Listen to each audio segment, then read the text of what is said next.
Timor-Leste liu-liu e a área biasu município Viqueque se enfrenta fenômeno eclipse do sol, caloromatan na kukun durante horas rua, e a lorong ronolo bulan abril tinane. Ba jornalista Sira Hedili, quarta-feira semanane, secretário de Estado de Proteção Civil, Joaquim José Guzmão dos Três Martins informa, eclipse do sol é um fenômeno natural em Timor-Leste, nebehetam privilégio ida. Fenômeno mundial acontece de nação rua, Timor-Leste no Papua Nugini. Toda informação russa meteorológica no geofísica, área biasu se sai na kukun 100%. Fenômeno eclipse do sol se sai atrai turista no cientista mundial Sira ou de visita Timor-Leste. Proteção Civil yang na plano atau assegura fatim biasu, babanyaka Sira nebe hakarak assiste direta fenômeno ni. Entretanto, a lorong hanesang capital dili ladrung hetan impacto makas. Acontece dalida. E Timor-Leste hetan privilégio ida. Ninia dalang nene liulo susi timur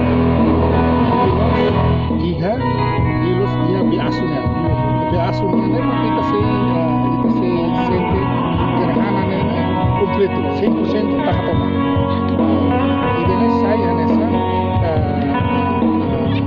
atração bahia turismo mundial para tibele mais ini e agora não itare kata ia movimento turistiknya tinha nesse topis baru barak mos maka começa contato no sira mas contato mai para de bele hetan fating ia be asu ba o de bele capta be fenomeno idene se itu bot sira searching kare ia internet itu bot sira re ninia be lalap nene ni se halai liu Timor mai be ida ia be asu ne maka se taca 100%. E ita espera se ia